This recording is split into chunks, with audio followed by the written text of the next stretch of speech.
বন্ধুরা দেখো আমার মা কি করতেছে, মার ধারে একটু জিজ্ঞাসা করি। মাম কি করতে হচ্ছে বলো?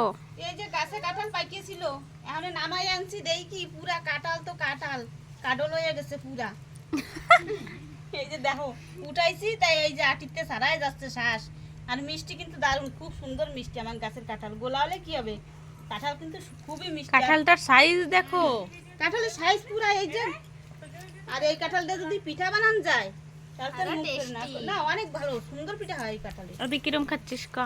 বহুত ভালো, গাছের কাঁঠাল খেতে পুঁইশাক।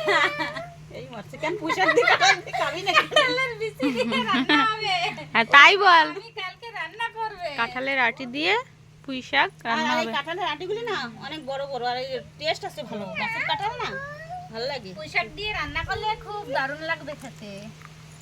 তাহলে এইটুকু উঠাই, তোরা তো আর খাবি না, এইটুকু খাওয়ার পরে আবার উঠাই দেবো, ঠিক আছে? ওকে। ঠিক আছে। আর দেখো কাঁঠাল যে আমি উঠাইছি, শ্বশুরটার লাগে না, কিছু লাগে না, কোনো আঠা নাই হাতে। এই কাঁঠালের এত গুণ, আর কোনো বটি নাই, দাও নাই, কাঁচি নাই, কিছু নাই, খালি মেন গুন্ডাই না, খালি হাত দিয়ে কাঁঠাল কিন্তু উঠাই দিলাম 1 মিনিটে। এই যে বড় বাটির 1 বাটি, এই যে এগুলি খাইয়ে নি, তারপরে আবার উঠাই দেবো।